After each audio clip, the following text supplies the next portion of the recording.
ನಮಸ್ತೆ, ನನ್ನ ಹೆಸರು ಸಂಭ್ರಮ್, ಮೂಡಿಗೆರೆ ತಾಲೂಕು ಕಡದಳ್ಳಿ ಊರು.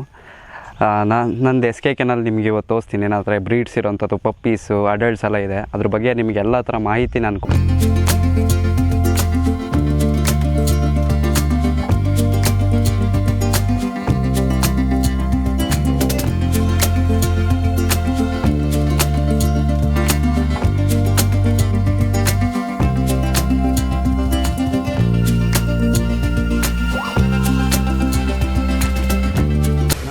ಜರ್ಮನ್ ಶೆಪರ್ಡ್ ಇದೆ. ಜರ್ಮನ್ ಶೆಪರ್ಡಲ್ಲಿ 3 ಥರ ಎಲ್ಲ ಥರ ಕ್ವಾಲಿಟೀಸ್ ಸಮೇತ ಇದೆ. ರಿಟ್ರೀವರ್ ಇದೆ, ಮತ್ತು ಇನ್ನೂ ನಂದು ಬೇರೆ ಬೇರೆ ಬ್ರೀಡ್ಸ್ ಎಲ್ಲ ಇದೆ. ಬಟ್ ಈಗ ಪ್ರೆಸೆಂಟ್ ಇಲ್ಲ, ಎಲ್ಲ ಹೊರಗಡೆ ಕೊಟ್ಟು ಕಳಿಸಿದ್ದೀನಿ. ಡ್ಯಾಶ್ ಆ್ಯಂಡು ಆ ಥರ ಎಲ್ಲ ಇದೆ, ಹಸ್ಕಿ ಎಲ್ಲ ಇದೆ. ಮೇನಾಗಿ ಯಾಕೆ ಜರ್ಮನ್ ಶೆಪರ್ಡ್ನ ನೀವು ಆಯ್ಕೆ ಮಾಡ್ಕೊಂಡಿರೋದು? ಜರ್ಮನ್ ಶೆಪರ್ಡ್ ಬಂದು ಹೈಲಿ ಡಿಮ್ಯಾಂಡ್ ಇರೋವಂಥ ಒಂದು ಬ್ರೀಡ್, ಮತ್ತು ತುಂಬಾ ಬುದ್ಧಿ ಇರೋವಂಥದ್ದು, ಫ್ರೆಂಡ್ಲಿ ಹೌದು, ತುಂಬ ಅಗ್ರೆಸಿವ್ ಹೌದು, ಎಲ್ಲರಿಗೂ ಇಷ್ಟ ಆಗುವಂಥ ಒಂದು ಬ್ರೀಡ್ ಅಂತ ಜರ್ಮನ್ ಶೆಪರ್ಡ್. ಸೊ ಅದಕ್ಕೆ ನಾನು ಜಾಸ್ತಿ ಜರ್ಮನ್ ಶೆಪರ್ಡಿಗೆ ಪ್ರಿಫರೆನ್ಸ್ ಕೊಟ್ಟಿದ್ದೆ. ಅದ್ರ ಬಗ್ಗೆ ಏನೇನು ತಿಳ್ಕೊಂಡಿದ್ದೀರಿ ಸರ್ ನೀವು ಮೊದಲು? ಸ್ಟಾರ್ಟಿಂಗ್ ಏನು ತಿಳಿತಿರಲಿಲ್ಲ, ಬಟ್ ಮಾಡ್ತಾ ಮಾಡ್ತಾ ಮಾಡ್ತಾ ಒಂದು ಎಕ್ಸ್ಪೀರಿಯನ್ಸ್ ಜೊತೆಗೆ ಎಲ್ಲ ನಾಲೆಜ್ ಸಮೇತ ತಿಳಿತಾ ಬಂದ್ವಿ. ಕೆನಲ್ನು ನಾವು ಸ್ಟಾರ್ಟ್ ಮಾಡಿ ಫುಲ್ ಕಾಂಕ್ರೀಟಲ್ಲೇ ಒಂದು ಬಿಲ್ಡಿಂಗ್ ಕನ್ಸ್ಟ್ರಕ್ಷನ್ ಥರನೇ ಮಾಡಿದ್ವಿ. ಸ್ಟಾರ್ಟಿಂಗ್ 2 ಗೂಡೇನೋ ಇಟ್ಟಿದ್ವಿ, ಬಟ್ ಈಗ ಸುಮಾರು 18 ಗೂಡು ಇದೆ. ಮತ್ತು ಕೇಜಸ್ ಎಲ್ಲ ಇದೆ, ಅಂದರೆ ಟೆಂಪ್ರವರಿ ಕೇಜಸ್, ಅಂದರೆ ನಿಮಗೆ ರೆಡಿಮೇಡ್ ಸಿಗುತ್ತೆ ಆ ಥರ ಕೇಜಸ್ ಎಲ್ಲ ಒಂದು 5-6 ಇದೆ. ಮೇಲ್ ಎಷ್ಟಿದೆ, ಫೀಮೇಲ್ ಎಷ್ಟಿದೆ? ಅಡಲ್ಟ್ಸ್ ಬಂದು 13 ಇದೆ. ಸ್ವಲ್ಪ ಜಾಸ್ತಿನೇ ಇತ್ತು, ಹೊರಗಡೆ ಕೊಟ್ಟು ಕಳಿಸಿದೆ. ಈಗ ಪ್ರೆಸೆಂಟ್ ಮನೆಯಲ್ಲಿ 13 ಇದೆ. ಗಂಡು ಅದರಲ್ಲಿ 2 ಇತ್ತು, ಮತ್ತು ಮಿಕ್ಕಿದೆಲ್ಲ ಫೀಮೇಲೆ. 11 ಫೀಮೇಲ್ ಇದೆ ಈಗ ಪ್ರೆಸೆಂಟ್. ಕೆನಲ್ ಮಾಡಿಕೆ ಸರ್ ನಿಮಗೆ ಎಷ್ಟು ಬಂಡವಾಳ ಹಾಕಿದ್ರಿ? ಕೆನಲ್ ಬರೀ ಗೂಡು ಮಾಡಲಿಕ್ಕೇ ನಿಯರ್ಲಿ 8 to 10 lakhs ಆಗಿದೆ, ಬರೀ ಗೂಡಿಗೆ. ಇನ್ನು ಡಾಗ್ಸ್ ಬ್ರೀಡ್ಸ್ ಎಲ್ಲ ಸೇರಿದರೆ ಒಂದು 20-25 ಲಕ್ಷ ಆಗ್ಬೋದು. ಜರ್ಮನ್ ಶೆಪರ್ಡ್ಸ್ ಎಲ್ಲ ಇಲ್ಲೇ ಹುಟ್ಟಿ ಬೆಳೆದಿರೋಂಥವು ಒಂದಷ್ಟಿದೆ, ಇನ್ನೊಂದೆಲ್ಲ ಎಲ್ಲ ತಂದಿರೋಂಥದ್ದೇ ಮಿಕ್ಕಿದ್ದು. ಓಕೆ, ಅಂದರೆ ಏನು ಚಾಂಪಿಯನ್ ಲೈನೇಜಲ್ಲಿ ಇದ್ದಂಥವನ್ನ ತಂದಿರೋಂಥದ್ದು. ಒಂದಷ್ಟು ಕ್ವಾಲಿಟಿ ಚೆನ್ನಾಗಿದ್ದಂಥವನ್ನ ತಂದು ಸಾಕೊಂಡಿರೋದು ಉಂಟು. ಏನೇನು ನೋಡ್ತೀರಾ ತರಬೇಕು ಅಂದರೆ? ಫಸ್ಟ್ ಬಂದು ಕ್ವಾಲಿಟಿ ಹೇಗಿದೆ ಅಂದರೆ, ಮತ್ತು ತಳಿ ಅಂದರೆ ಯಾವ ಪೇರೆಂಟ್ಸಿಂದ ಆಗಿರೋವಂಥದ್ದು, ಮೇಟಿಂಗ್ ವೀಡಿಯೋಯಿಂದ ಇಟ್ಕೊಂಡು ಮೇಟಿಂಗ್ ಪ್ರತಿಯೊಂದು ಎಲ್ಲವೂ ಚೆಕ್ ಮಾಡಿ.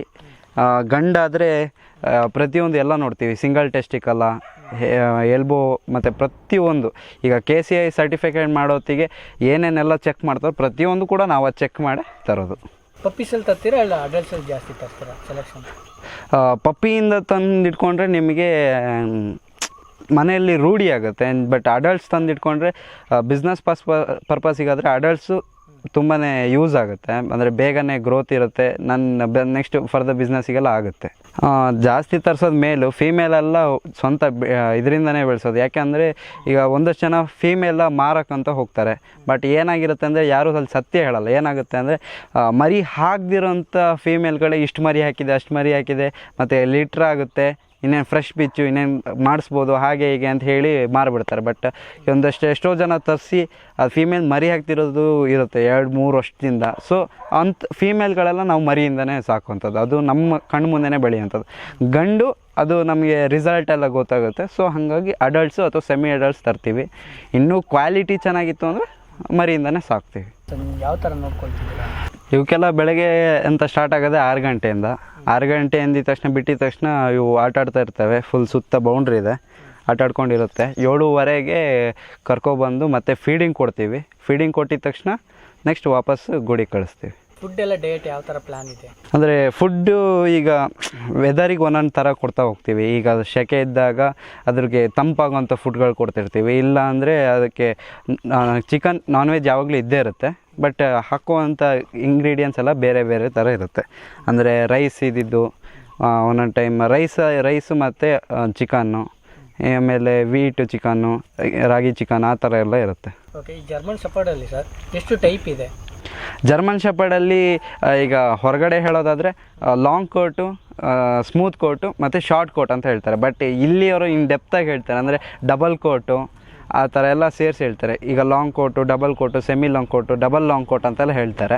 ಬಟ್ ಇರೋದ್ರಲ್ಲಿ ಫ್ಯಾಕ್ಟಾಗಿ 3 ಕ್ವಾಲಿಟೀಸ್ ಇದೆ. ಅದರಲ್ಲಿ ಬೇರೆ ಬೇರೆ ಕಲರ್ಗಳಿದೆ, ಟ್ಯಾನ್ ಕಲರು, ಹಾಗೆ ಕಲರ್ಸ್ ಎಲ್ಲ ಸುಮಾರು ಥರ ಇದೆ. ತುಂಬ ಇಂಟೆಲಿಜೆನ್ಸಿ ಮತ್ತು ತುಂಬ ಬೇಗ ಅಗ್ರೆಸಿವ್ ಆಗೋದು ಹೌದು. ಎಲ್ಲರೂ ಆಲ್ಮೋಸ್ಟ್ ಎಷ್ಟೋ ಜನ ಇಷ್ಟಪಡ್ತಾರೆ. ಜರ್ಮನ್ ಶೆಪರ್ಡ್ ತೋಟ ಪ್ರತಿಯೊಂದು ಗಾರ್ಡಿಯನ್ಗಾಗಲಿ ಸೆಕ್ಯೂರಿಟಿ ಪರ್ಪಸ್ ಆಗಲಿ ಪೊಲೀಸ್ ಫೋರ್ಸಿಗಾಗಲಿ ಯಾವುದಕ್ಕೆ ಆದರೂ ನೀವು ಜಾಸ್ತಿ ನೋಡೋವಂಥದ್ದು ಜರ್ಮನ್ ಶೆಪರ್ಡ್ಸು ಮುದ್ದೋಳು ಆ ಥರ ಅದು. ಸೊ ನಾನು ಜರ್ಮನ್ ಶೆಪರ್ಡ್ ಜಾಸ್ತಿ ಇಷ್ಟಪಡೋಕೆ. ಇವಾಗ ಟೋಟಲ್ ಎಷ್ಟಿದೆ ಪಪ್ಪೀಸ್ ಇಲ್ಲ ಅಡಲ್ಟ್ಸ್ ಎಲ್ಲ ಸೇರಿ? ನಿಯರ್ಲಿ 45 to 50 ಇದೆ. ಏನು ಮೇಂಟೈನ್ ಇರೋಲ್ಲ, ಫುಡ್ ಕೊಡೋವಂಥದ್ದು ಪಪ್ಪೀಸ್ಗಳೆಲ್ಲ 2 hours-ಗೆ 3 hours-ಗೆ ಫೀಡಿಂಗ್ ಎಲ್ಲ ಕೊಡಬೇಕಾಗತ್ತೆ. ಇದು ಅಡಲ್ಟ್ಸ್ಗೆಲ್ಲ ಡೇಗೆ 2 ಸಲ ಆ ಥರ ಕೊಟ್ಟರೆ ಸಾಕು. ಮತ್ತು ಮೇಂಟೆನೆನ್ಸ್ ತುಂಬ ಹೈಜಿನಿಕ್ಕಾಗಿ ಇಟ್ಕೋಬೇಕು. ಹೈಜಿನಿಕ್ಕಾಗಿ ಇಟ್ಟಷ್ಟು ನಿಮಗೆ ಕ್ವಾಲಿಟಿ ಚೆನ್ನಾಗಿರುತ್ತೆ ಮತ್ತು ಅದು ಹೆಲ್ತಿಯಾಗೂ ಇರುತ್ತೆ.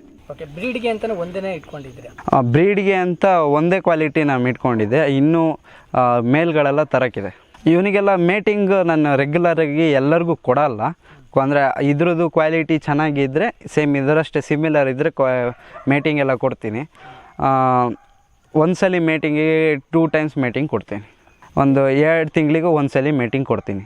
ಫೀಮೇಲೆಲ್ಲ ವರ್ಷಕ್ಕೆ 2 ಸಲ ಹೀಟಿಗೆ ಬರ್ತವೆ. ಸೊ ಹಾಗಾಗಿ ನಾವು 2 ಸಲ ಮಾಡಿಸಲ್ಲ, ವರ್ಷಕ್ಕೆ 1 ಸಲ ಮಾಡಿಸೋದು. ಒಂದು ಬಂದಾಗಿ ನೆಕ್ಸ್ಟ್ ಟೈಮ್ ಸ್ಕಿಪ್ ಮಾಡ್ತೀವಿ. ಆಗ ಫೀಮೇಲ್ ಹೆಲ್ತ್ ಕೂಡ ಚೆನ್ನಾಗಿರುತ್ತೆ, ಪಪ್ಪಿನೂ ಕೂಡ ಚೆನ್ನಾಗಿ ಬಂದಿರುತ್ತೆ.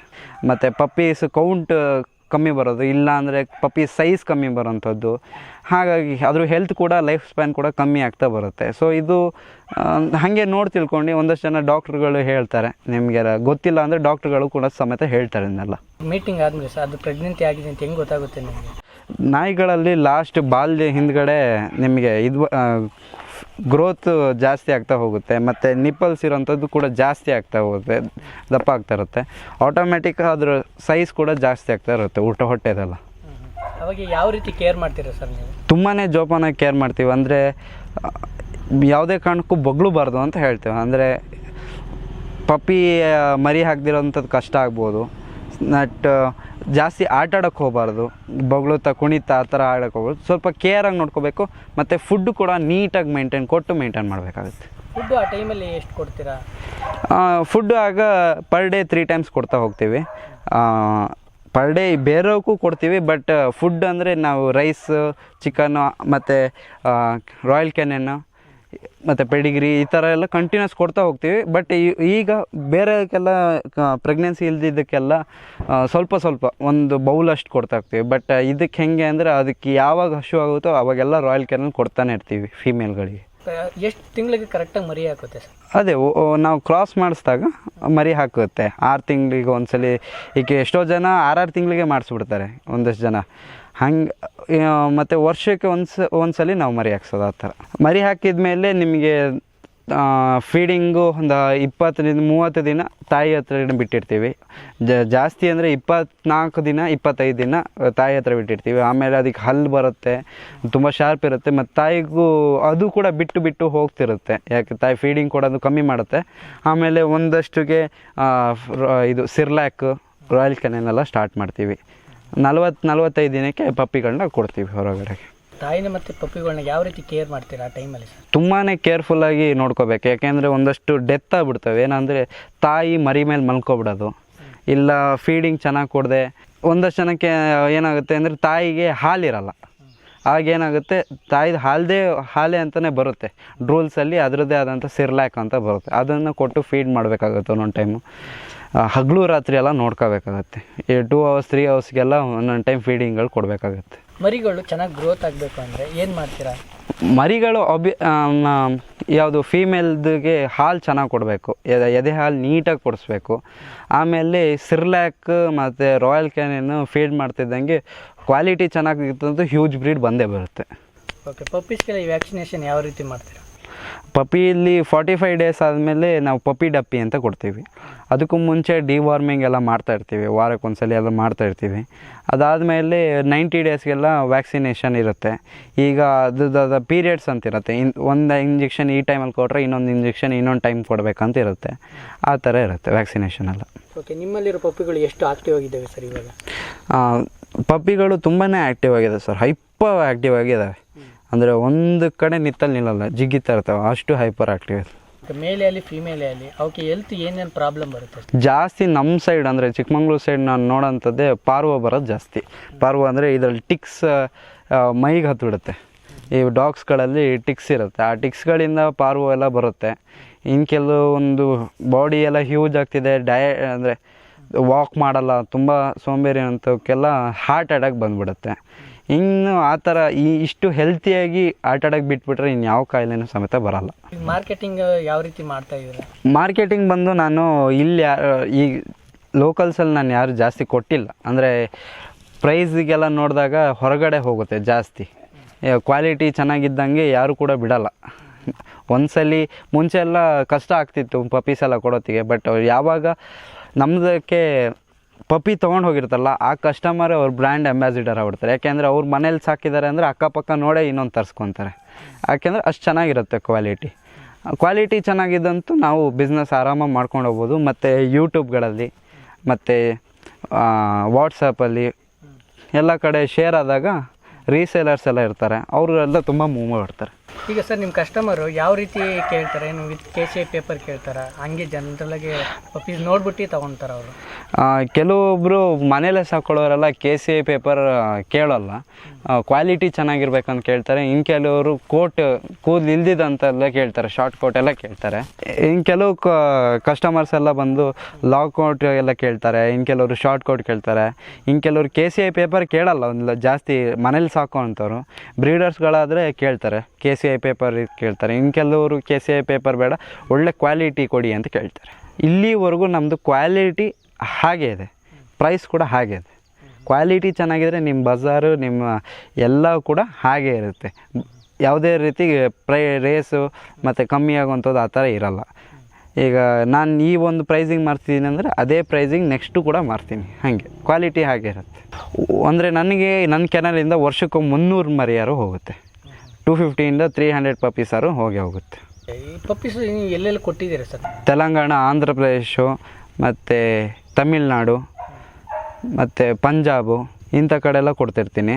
ಮತ್ತು ಬ್ಯಾಂಗ್ಳೂರಿಗೆ ಹೋಗುತ್ತೆ, ಕರ್ನಾಟಕದಲ್ಲೂ ಹೋಗುತ್ತೆ, 50-50 ಹಾಗೆ. ಸ್ವಲ್ಪ ಕ್ವಾಲಿಟಿ ಚೆನ್ನಾಗಿದ್ದಾವೆಲ್ಲ ಹೊರಗಡೆ ಹೋಗುತ್ತೆ, ಸ್ಟೇಟಿಂದ ಹೊರಗಡೆ. ಯಾವ ರೀತಿ ಕೊಡ್ತೀರಾ ಸರ್?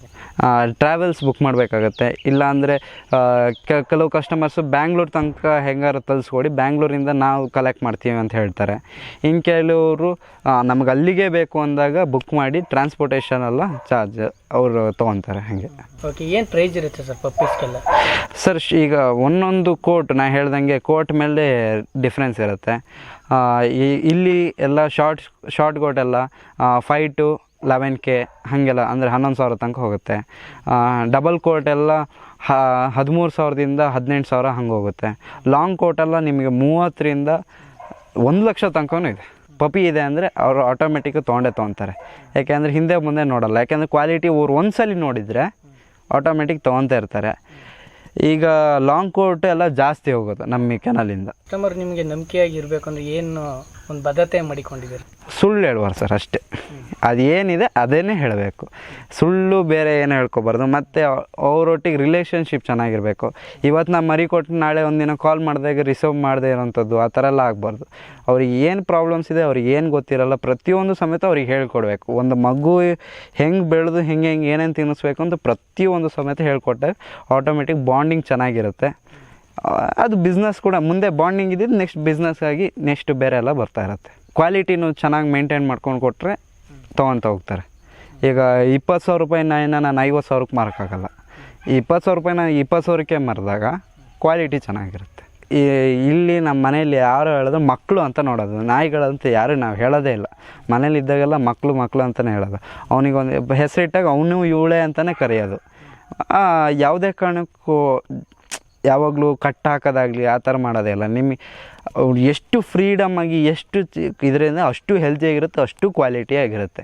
ನೀವು ಒಂದೊಂದು ಡಾಗ್ಸ್ ಎಲ್ಲ ನೋಡಿದಾಗ ನಿಮಗೆ ಗೊತ್ತಾಗುತ್ತೆ. ತಗೊಳ್ಳೋರಿಗೆ ನೀವು ಏನಾರ ಗೈಡ್ ಮಾಡ್ತೀರಾ? ಪ್ರತಿಯೊಂದು ಗೈಡ್ ಮಾಡ್ತೀವಿ ಸರ್, ಕೊನೆವರೆಗೂ ಗೈಡ್ ಮಾಡ್ತಾನೆ ಇರ್ತೀವಿ. ಏನಾರಿಂದ ವ್ಯಾಕ್ಸಿನೇಷನಿಂದ ಹಿಡಿದು ಫುಡ್ಡೆಲ್ಲ ಹೇಗೆ ಕೊಡಬೇಕು, ಡಯಟು ಪ್ರತಿಯೊಂದು ಕೇಳ್ತಾರೆ ಸರ್. ಅದ್ರದ್ದು ಎಲ್ಲ ಕಾಣುತ್ತೆ. ಕಾಂಟ್ಯಾಕ್ಟ್ ನಂಬರ್ ಸಮೇತ ಕೊಡ್ತೀವಿ, ಎಲ್ಲಿಂದ ಫುಡ್ಡೆಲ್ಲ ಸಿಗುತ್ತೆ ಪ್ರತಿಯೊಂದು ಕೊಡ್ತಾ ಇರ್ತೀವಿ. ಓಕೆ, ಏನೇನು ಗೈಡ್ ಮಾಡ್ತೀರಿ ಸರ್ ತಗೊಂಡು ಬಂದವ್ರಿಗೆ? ಅವ್ರಿಗೆ ಸ್ಟಾರ್ಟಿಂಗು ಏನು ಫುಡ್ ಕೊಡಬೇಕಂತ, ನೆಕ್ಸ್ಟ್ ಹೇಗೆ ನೋಡ್ಕೋಬೇಕಂತ, ಹೇಗೆ ಮೈಂಟೈನ್ ಮಾಡಬೇಕಂತ. ಇನ್ನು ಕೆಲವರು ನನಗೆ ಅವ್ರದ್ದೇ ಆದಂಥ ರಿಕ್ವೈರ್ಮೆಂಟ್ಸ್ ಇರುತ್ತೆ. ನನಗೆ ಹಿಂಗೆ ಬರಬೇಕು, ಇನ್ನು ಕೆಲವರು ಹೆಡ್ ಸೈಜ್ ಬರಬೇಕು, ಇನ್ನೊಂದು ನಮ್ಮ ಭೀಮನ್ ಥರ ಬರಬೇಕು, ಮತ್ತು ಹೈಟು ಮತ್ತು ಆ್ಯಂಗ್ಲೇಷನ್ ಪ್ರತಿಯೊಂದು ಕೇಳ್ತಾರೆ. ಅವಕ್ಕೆಲ್ಲ ಹೆಂಗೆ ಬರಬೇಕು ಅಂದರೆ ಆ ಥರನೇ ಮೇಂಟೈನ್ ಮಾಡ್ತಾ ಹೋಗಬೇಕು. ಇವಾಗ ಇನ್ನೂ ಏನು ಡೆವಲಪ್ ಮಾಡಬೇಕು ಅಂದ್ಕೊಂಡಿದ್ದೀರಿ? ಈಗ ಬೇರೆ ಬೇರೆ ಬ್ರೀಡರ್ಸ್ ಎಲ್ಲ ತರೋಣ ಅಂತಿದ್ದೀವಿ. ಅಂದರೆ ಈಗ ಕನ್ಸ್ಟ್ರಕ್ಷನೆಲ್ಲ ಆಗ್ತಿದೆ, ಆ ಕನ್ಸ್ಟ್ರಕ್ಷನೆಲ್ಲ ಆಗಿದ ತಕ್ಷಣವೇ ಬೇರೆ ಬೇರೆ ಬ್ರೀಡ್ಸ್ ಎಲ್ಲ ತರಬೇಕು ಅಂತಿದೆ. ಮತ್ತು ಆದಷ್ಟು ಎಲ್ಲ ಕಡೆನೂ ಸಪೋರ್ಟಿವ್ ಆಗಿ ಬೇರೆಯೊಬ್ಬರಿಗೂ ಕೂಡ ಕೆನಲ್ ಮಾಡೋದಕ್ಕಾಗಲಿ ಮಾರ್ಕೆಟಿಂಗ್ ಮಾಡೋದಕ್ಕಾಗಲಿ ಅವರು ಕೂಡ ಸಾಕೋಳಕ್ಕೆ ಅದಕ್ಕೆಲ್ಲ ಪ್ರಿಫರ್ ಮಾಡ್ತೀನಿ. ಇನ್ನು ಕೆಲವ್ರಿಗೆ ಏನೋ ಅನಿಸ್ಬಿಟ್ಟಿರುತ್ತೆ ನಾಯೆಲ್ಲ ಸಾಕೊಳೋದು ಹೇಗೋ ಅಂತ, ಅಂಥವಿಗೆಲ್ಲ ನಾವು ಖಂಡಿತ ಹೆಲ್ಪ್ ಮಾಡ್ತೀವಿ. ಕೆನಲ್ ಮಾಡಿದವ್ರು ಕೆಲವ್ರು ಎಷ್ಟೋ ಜನ ನೋಡ್ತೀವಿ ಕೈ ಸುಟ್ಕೊಬಿಡ್ತಾರೆ, ಅಂಥವ್ರಿಗೆಲ್ಲ ಫುಲ್ ಹೆಲ್ಪ್ ಮಾಡ್ತೀನಿ. ಈಗ ಕೆನಲ್ ಮಾಡ್ತೀನಿ ಏನು ಐಡಿಯಾ ಕೊಡ್ತೀರಾ ಸರ್? ಫಸ್ಟು ಕೆನಲ್ ಮಾಡ್ತಿದ್ದೀವಿ ಅಂದಮೇಲೆ ಅದನ್ನು ಮೂರೊಂದು ನೋಡ್ಕೋಬೇಕು. ನಾ ಹೇಳೋದೇನಂದರೆ, ಒಂದು ನನ್ನ ಕೈಲಾಗುತ್ತಾ ಕೆನಲ್ ಮಾಡೋವಂಥದ್ದು, ಇನ್ನೊಂದು ನಾನು ಸಾಕುವಂಥ ತಳಿ ನನ್ನ ಕೈಲಿ ಮಾರ್ಕೆಟಿಂಗ್ ಮಾಡೋಕ್ಕಾಗತ್ತಾ, ಇನ್ನೊಂದು ಒಂದು ಯಾವ್ದಾರು ನಾನು ಬ್ರೀಡ್ ತಂದರೆ ನೆಕ್ಸ್ಟ್ ಟೈಮ್ ನಾನು ಫರ್ದರ್ ನಾನು ಅದರಲ್ಲೇ ಪ್ರೊಫೆಷ್ನಲಾಗಿ ಹೋದರೆ ಬೇರೆ ಆಬ್ವಿಯಸ್ಲಿ ನೀವು ಬೇರೆ ಬೇರೆ ಬ್ರೀಡ್ಗಳು ತರ್ತೀರ, ಅದು ಹೊಂದ್ಕೊಳ್ಳುತ್ತಾ ಅನ್ನೋದು ನೋಡಿಕೊಂಡು ನೀವು ತರಬೇಕಾಗುತ್ತೆ. ಮತ್ತು ನೀವು ಕೆನಲ್ ಮಾಡ್ತಿದ್ದೀನಿ ಅಂದರೆ ಅದರದ್ದೊಂದು ಕೆನಲ್ಲು ಯಾವ ಥರ ಲಾರ್ಜ್ ಸ್ಕೇಲ್ ಆಗೋ ಸ್ಮಾಲ್ ಸ್ಕೇಲ್ ಆಗೋ ಹೋಮ್ ಕೆನಲ್ ಮಾಡ್ತೀರಾ ಅದ್ರ ಮೇಲೆಲ್ಲ ಡಿಪೆಂಡ್ ಆಗುತ್ತೆ. ಯಾವುದೇ ಬಿಸ್ನೆಸ್ ಆಗಲಿ ಸರ್, ಯಾವುದೇ ಪ್ರೊಫೆಷ್ನಲ್ ಯಾವುದೇ ಆಗಲಿ ಅದರದ್ದೇ ಆದಂಥ ಪ್ರೀತಿ ಇರಬೇಕು ಫಸ್ಟು. ನಾನು ಯಾವುದೇ ಈಗ ಸಣ್ಣದು ಏನೋ ಒಂದು ಪಟ್ಟು ಕೆಲಸ ಮಾಡ್ತೀನಿ ಅಂದರೆ ಅದ್ರ ಮೇಲೆ ನಂಗೆ ಪ್ರೀತಿ ಇದ್ದರೆ ಮಾತ್ರ ನಾನು ಎಕ್ಸೆಲ್ ಆಗ್ಬೋದು, ಬಿಟ್ಟರೆ ಇಲ್ಲಾಂದರೆ ಯಾವುದೇ ಕಾರಣಕ್ಕೂ ಮಾಡೋಕ್ಕಾಗಲ್ಲ. ಅದ್ರ ಮೇಲೆ ನಿಮ್ಮ ಪ್ಯಾಷನ್ ಇರಲೇಬೇಕು, ಅದ್ರ ಮೇಲೆ ಖುಷಿ ಇರಬೇಕು, ಸಂತೋಷ ಇರಬೇಕು, ತೃಪ್ತಿ ಇರಬೇಕು. ಹಂಗಿದ್ದಾಗ ನೋಡಿ ನೀವು ಯಾವುದೇ ಬಿಸ್ನೆಸ್ ಅಲ್ಲ, ಕೆನಲ್ ಅಂತಲ್ಲ ಸರ್, ಯಾವುದೇ ಬಿಸ್ನೆಸ್ ಅವ್ರು ಗೆಲ್ಬೋದು. ನಮ್ಗೆ ಅಡಲ್ಟ್ಸು ಬೇಕು ನಿಮ್ಮಲ್ಲಿರೋದು ಅಂತಂದರೆ ಮೇಲೆ ಫೀಮೇಲು ಕೊಡ್ತೀರಾ ನೀವು? ಫೀಮೇಲ್ ಕೊಡಲ್ಲ ಸರ್, ಅಡಲ್ಟ್ಸ್ ನಾವು ಯಾವುದೇ ಕಾರಣಕ್ಕೂ ಕೊಡಲ್ಲ. ಅವು ಬರೀ ನಾ ಹೇಳೋದು ಅದೇ ಬಿಸ್ನೆಸ್ ಪರ್ಪಸ್, ನಾನು ಬರೀ ನನ್ನ ಬಿಸ್ನೆಸ್ಸೇ ಅಂದರೆ ನಾನು ಎಲ್ಲ ಕೂಡ ಕೊಡ್ಬೋದು, ಮಾರಿ ಅದ್ರ ಮೇಲೆ ಕೊಡ್ಬೋದು. ಬಟ್ ಬಿಸ್ನೆಸ್ ಅಲ್ಲದೇನೋ ನಮ್ಗೆ ಅದ್ರ ಅಟ್ಯಾಚ್ಮೆಂಟ್ ಇರುತ್ತೆ. ಸೊ ಹಂಗಾಗಿ ಅದು ಕೊನೆವರೆಗೂ ಅದು ಇಲ್ಲೇ ಇರುತ್ತೆ. ಸರ್ ನೀವು ಟ್ರೈನ್ ಅಪ್ ಮಾಡ್ತೀರಾ? ಅಂದರೆ ಟ್ರೈನ್ ಅಪ್ಪು ಒಂದಷ್ಟು ಡಾಗ್ಗಳಿಗೆ ಮಾಡ್ತೀವಿ, ಒಂದಷ್ಟು ಡಾಗಿಗೆ ಮಾಡಲ್ಲ. ಯಾಕೆಂದರೆ ಬ್ರೀಡಿಂಗ್ ಪರ್ಪಸ್ಸಿಗೆ ಏನು ಇಟ್ಕೊಂಡ್ರೆ ಟ್ರೈನ್ ಮಾಡಿ ಫೀಮೇಲ್ಗಳೆಲ್ಲ ಟ್ರೈ ಮಾಡಲ್ಲ, ಮೇಲ್ಗಡೆಗೂ ಎಲ್ಲದಕ್ಕೂ ಟ್ರೈನ್ ಮಾಡೇ ಮಾಡ್ತೀವಿ. ನಿಮ್ಮ ಹತ್ರ ಪೊಲೀಸರು ಬೇರೆಯವರು ಎಲ್ಲ ತೊಗೊಂಡು ಏನಾರು ಕೇಳಿದ್ದೀರಾ? ಹಾಂ, ಜಾಸ್ತಿ ಜರ್ಮನ್ ಶೆಪರ್ಡ್ಸು ಪೊಲೀಸಿಗೆ ಕೊಟ್ಟಿದ್ದುಂಟು. ಮತ್ತು ಹರಿಯಾಣಕ್ಕೆ ಒಂದು ಸಲ ಕಳಿಸಿದ್ವಿ ಒಂದು ಬ್ಯಾಚು. ಆ ಬ್ಯಾಚಲ್ಲಿ ಎಲ್ಲ ಕ್ವಾಲಿಟಿ ಅಂದರೆ ಅದು ಟ್ರೈನ್ಡ್ ಆದಂಥ ಡಾಗ್ಸ್ನೆಲ್ಲ ಪೊಲೀಸಿಗೆ ಯೂಸ್ ಮಾಡಿದ್ದಂತೆ ಕೇಳ್ಪಟ್ಟೆ. ಚೆನ್ನಾಗಿದೆ, ಯೂಸ್ ಮಾಡ್ತಿದ್ದೀವಿ ಅಂತ. ಇನ್ನು ಕೆಲವೊಂದು ಅದರ ಟ್ರೈನ್ಡ್ ಆಗದಿಲ್ದವು ಅಂತ ರಿಜೆಕ್ಟೆಡ್ ಡಾಗ್ಸ್ ಅಂತ ಬರುತ್ತೆ, ಟ್ರೈನ್ಡ್ ಆಗದಿಲ್ದವು ಅವನ್ನೆಲ್ಲ ಬ್ಯಾಂಗ್ಳೂರಲ್ಲಿ ಒಂದೊಂದು ಸ್ಟೇಷನ್ಗಳಲ್ಲಿ ಇಟ್ಕೊಂಡಿದ್ದಾರೆ ಅಂತ ಹೇಳ್ತಾರೆ. ಓಕೆ, ನಿಮ್ಮಲ್ಲೇ ಕೊಟ್ಟಿರೋ ಅವೆಲ್ಲ? ಹಾಂ, ಕೊಟ್ಟಿರೋಂಥವು ಬ್ಯಾಚ್ಗಳು ಸರ್. ಶಾರ್ಟ್ ಕೋಟ್ಸ್ಗಳೆಲ್ಲ ಜಾಸ್ತಿ ಹೋಗುತ್ತೆ. ಅವ್ರು ಲಾಂಗ್ ಕೋಟು ಡಬಲ್ ಕೋಟ್ ಆ ಥರ ಎಲ್ಲ ಕೇಳಲ್ಲ, ಶಾರ್ಟ್ ಕೋಟು ತೊಗೊಳ್ತಾರೆ. ಯಾವುದೇ ಬಿಸ್ನೆಸ್ ಆಗಲಿ ಒಂದ್ಸಲಿ ಹೆಸರಾಗ್ತಿದೆ ಅಂದಾಗ ಎಲ್ಲರಿಗೂ ಸಮೇತ ಖುಷಿ ಆಗೇ ಆಗುತ್ತೆ. ಅಂಥದ್ರಲ್ಲೂ ನಂದು ಈ ಏಜಲ್ಲಿ ನಮ್ಮ ಹೆಸರು ಎಲ್ಲ ಕಡೆ ಬರುತ್ತೆ, ಒಂದು ಹೆಸರುಗಳು ಕೇಳ್ತಿದ್ದೀವಿ ಅಂದಾಗ ಖುಷಿ ಆಗುತ್ತೆ. ಎಷ್ಟು ಆದಾಯ ಬರುತ್ತೆ ನಿಮಗೆ? ವರ್ಷಕ್ಕೆ ಸುಮಾರು 10 ಲಕ್ಷಕ್ಕಿಂತ ಜಾಸ್ತಿನೇ ದುಡಿಬೋದು. ಅಂದರೆ ನಿಮ್ಮ ವರ್ಷಕ್ಕೆ ಒಂದು ಡಾಗ್ಸಿಂದ 1 ಲೀಟ್ರ್ ಆಯಿತು ಅಂದರೆ 1 ಲಕ್ಷ ಅರ್ನ್ ಮಾಡ್ಕೋಬೋದು. ಆ ಥರ 10 ರಿಂದ 12 ಆಯಿತು ಅಂದರೆ ಅಲ್ಲೇ ನೀವು ವರ್ಷಕ್ಕೆ 12 ಲಕ್ಷ ದುಡ್ಕೋಬೋದು.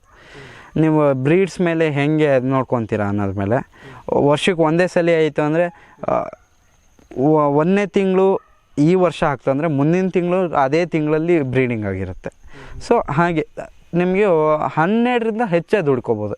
ನೀವು ಎಷ್ಟು ಕ್ವಾಂಟಿಟಿಯಾಗಿ ನೀವು ಡಾಗ್ಸ್ ಬ್ರೀಡ್ಸ್ಗಳು ಇಟ್ಕೊತೀರೋ ಅದ್ರ ಮೇಲೆ ಡಿಪೆಂಡ್ ಆಗುತ್ತೆ. SK ಕೆನಲ್ ಅಂದರೆ ಏನು? SK ಅಂದರೆ ನನ್ನ ಒಂದು ಇನ್ಷಿಯಲ್ಲು ಮತ್ತು ನನ್ನ ಹೆಸರಲ್ಲಿ ಬರುವಂಥ ಸ್ಟಾರ್ಟಿಂಗ್ S ಮತ್ತು K ಅಂತ. ಸೊ SK ಕೆನಲ್ ಅಂತ. ಸೊ ಹಾಗಾಗಿ SK ಅನ್ನೋ ಒಂದು ಬ್ರ್ಯಾಂಡಿಂಗಾಗಿ ಎಲ್ಲ ಬಿಸ್ನೆಸ್ಸಲ್ಲೂ SK ಎಂಟರ್ಪ್ರೈಸಸ್ಸು, SK ಹೋಮ್ ಕೆನಲ್ಲು ಮತ್ತು SK ಹೋಮ್ ಸ್ಟೇ ಆ ಥರದ್ದೆಲ್ಲ ಎಲ್ಲ ಇಂಪ್ಲಿಮೆಂಟ್ ಮಾಡಬೇಕು ಅಂತಿದ್ದೀವಿ. ಸಂಭ್ರಮ್ ಕೆ ಗೌಡ ಅಂತ. ಸೊ SK ಅಂತ ಮಾಡ್ತೀರಂತ.